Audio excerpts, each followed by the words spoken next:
Would you want to work on a Marvel meets event In a meets heartbeat. Ultraman? 100%. Really?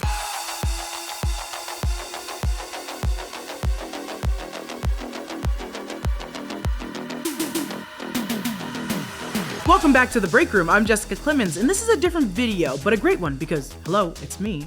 I'm just kidding. But what I'm not kidding about is Netflix's latest and greatest animated film, Ultraman Rising. I genuinely really love this movie, and if by the end of this video I can't get you to check it out, then I haven't done my job well. But I know I can because you film nerds love our video analysis. Imagine you're a famous professional Japanese baseball player in America, and suddenly you're called back home to take up your family mantle of Ultraman. Still, you're not ready, but whoever would be. Once home, you're balancing your career with fighting kaijus until an evil government organization kills your enemy who, unknown to you, was just protecting her baby. Now, with a motherless kaiju newborn, you must decide what to do next. Allow her to be taken away by the evil organization set on killing all kaijus, or protect her at all costs. Ultraman Rising is profoundly deep, complex, and a bit of a spectacle. The movie touches on themes of identity, parenthood, authenticity, and balance, something I didn't expect to learn in an Ultraman movie, but was happy to see as a newbie to the Ultraman franchise. The Ultraman franchise dates back to 1966, when E Tsuburaya co-created it. He also created Godzilla. Ultraman is one of Japan's top-hitting superheroes, similar or comparable to our Superman. Shannon Tyndall, the film's director and writer, who worked on Coraline and Kubo and the Two Strings, and John Aoshima, its co-director, who worked on Gravity Falls and American Dad, both didn't want the audience to have had to see Ultraman previously to share an emotional connection with the film. For John, it lets the audience discover who Ultraman is and the meaning of Ultraman's heroism by connecting to the main character and understanding his journey. This film originated over 20 years ago. Yes, 20 years ago. Shannon Tyndall worked on this idea while working as a character designer on Foster's Home for Imaginary Friends.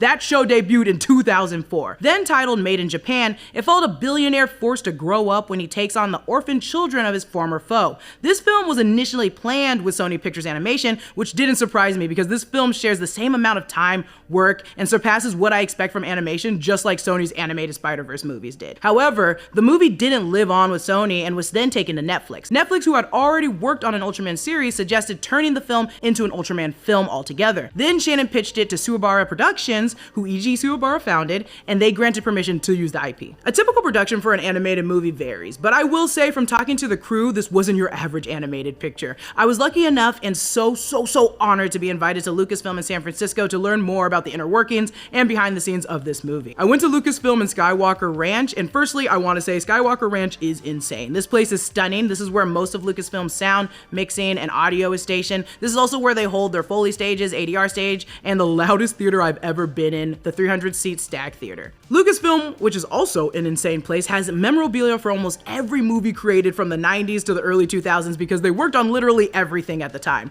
You also have to be invited to Lucasfilm to get this tour. You can't just show up, so next time you guys want some stuff from their merch shop, let me know. At the event, I met with Shannon and John, but also the composer Scott Stafford and VFX supervisor Hayden Jackson. Hayden's team went in overdrive for this movie. Visually, this movie is just stunning and gorgeous, and if the message went over your head, the design and animation certainly did not. With clear influence by Akira, Neon Genesis Evangelion, and even One Punch Man, it pulls very specific anime styles and manga techniques, and the only other movie I can think of that explores that much attention to detail is Sony's Spider-Verse movies, and I know they're kicking themselves in the butt right now for not getting this film. The animation was produced by Industrial Light and Magic, which included teams in London, Singapore, and Vancouver, so this movie is far more universal than you'd imagine. In my opinion, Industrial Light and Magic, or ILM for short, for those who don't know, is a titan, the major leading company for VFX founded by George Lucas in 1975. They've earned a ton of awards and worked on huge motion pictures, most recently Alien Romulus and Deadpool and Wolverine. VFX supervisor Hayden Jones, with a fantastic team beside him, oversaw and guided this, which was his first animated feature, by the way. It was a lot of people's first animated feature since this movie started being worked on in 2004. To get a 2D aesthetic with the computer animation was very complicated for the movie. The team created very stylized, illustrative, two-dimensional concept art that was then handed to the VFX team as layered Photoshop files. However, with Shannon Tyndall being the incredible genius he is, they had to marry the 2D aesthetic with real cinematography. Yes, this movie uses lenses, not literally, but illustrated and animated with different lenses for the picture with a specific aspect ratio that was inspired by the Toho scope format used by Toho Studios, which is most famous for Godzilla. It was really important for Shannon to feel that the camera was grounded. That was his first thing. He was like, I want to have a sense of cinematography. I want to feel like it's a real camera. I don't want to cheat the lenses. I don't want to put a zoom lens on so we're constantly kind of like in a weird like nowhere land between lens sizes. So actually having a set of lenses. It's like going on set. It's like being on set with any normal film. You would have a set of lenses. And so we made conscious artistic choices about which lenses to use when, and that really gave us a grounded feel to the film. Because that's so insane to me, I asked who made these specs for the lenses for the animated movie, to which Hayden told me they used references from other movies they worked on, their sets and lenses from Industrial Light and Magic, and captured their similar lens flares and looks. So what we do is we've got a lot of tools already at Industrial Light and Magic where, you know, we're so used to matching lenses that are used on set.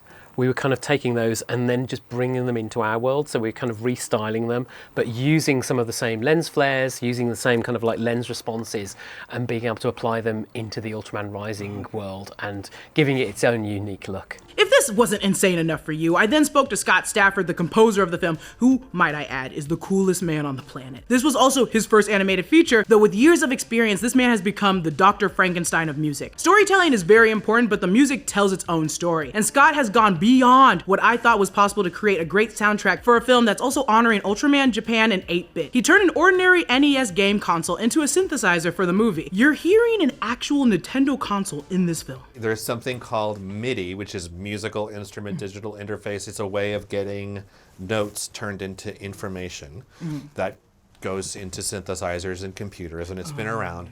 And it was basically just tricking, in this case, Nintendo Entertainment System, one of the original ones, into using a cartridge that it thinks is a game, but in fact is your sort of portal of sending musical instrument and then triggering its sound chip as a synthesizer. And people have done it many times before, but like I don't think for a project like this.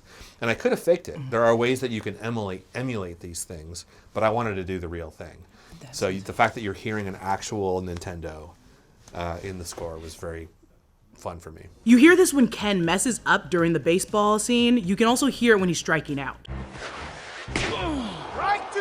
I followed up by asking if that's even legal, and he said yes, and I'll tell you what, I trust Scott full-heartedly. But all of these insane techniques with a huge, enormous team and efforts by every department couldn't have happened for this film without Shannon and John. If you're satisfied with the technical production behind the scenes of movies, but really what grabs you is the storytelling, then you'll love this movie. This movie follows Ken Soto and his return to Japan, where he plays professional baseball and becomes Ultraman. As I mentioned earlier, the movie is profoundly deep but very complex. Ken, the main character, moves to America from Japan at a very young age and returns to Japan to be Ultraman in his adult life. So the cultural impact and differences of being a boy from two different worlds isn't lost in this movie. Every major player in this movie also is a parent, and Ken is a very new parent. So it holds significant themes of balance in terms of career and family. All of this is in an Ultraman movie, which is insane to me. So I asked John, who before asking this question told us in a separate off-camera talk that Ken had to be a real and authentic character, and a lot of that realness came from John, who also moved from Japan to America and was criticized as a baby boy with a bento box during lunch, and similar cultural differences impacted his childhood. So where would that be on a character like Ken Soto, the future Ultraman who always had something to prove? Y'all already know this. As a person of color, no matter what, these stories are always important and impactful.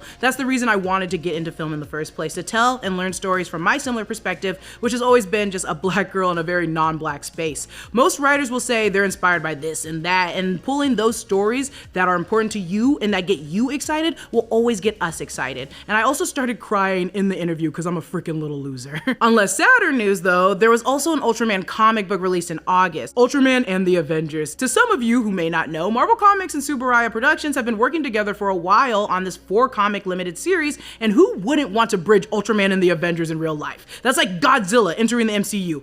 Yes, please. There's a scene in Ultraman Rising that's very reminiscent of Iron Man 3's scene where Tony's mansion gets blown up, and I asked both John and Shannon if they'd want to work with Marvel on an Ultraman project and bridge that world, and they said hell yeah. Would you want to work on a Marvel meets event meets Ultraman? 100%. Really? I'm a hardcore. My first comic ever, and I still have it, was an early Walt Simonson Thor. Of course, like I love Marvel. I love those films. I love the comics. And of course, 100%. Do you think that team up would work, right? It would work. It would, well, because you'd have to pit Ultraman against Galactus. Yeah, yeah. He did. He was like, absolutely. He was like, in a heartbeat. He was like, anyway. All in all, this story is incredibly beautiful and a gift to watch. It took over 20 years to make, over 200 people to craft, and a lot a lot of creative freedom that Shannon really wanted everyone from every department to have. Trial and error was encouraged, which you rarely find on big budget films like these anymore. I really love this movie, and when we encourage more movies like this, we get more diversity, more beautiful works, and the possibility of a Marvel meets kaiju event that's not the one from Multiverse of Madness. This is a great family-friendly film and gives great advice on how to manage career and family. Well, there's not many kaiju fights, or what you may believe isn't a lot of Ultraman. To me, it holds so much more beyond the action-packed movies in its franchise. If you liked Pacific Rim, you'll still get that stylized, action-packed finale, but be ready to have your heart grow 2 sizes by the end of it. It absolutely deserves to be in the top 3 animated movies of 2024, and I hope you all check it out and tell me what you think. Ultraman Rising is now available on Netflix, and thank you for watching my day with Ultraman Rising. Make sure to subscribe for more great content, great news coverage, and the finest on the Break Room, and I'll see you guys later.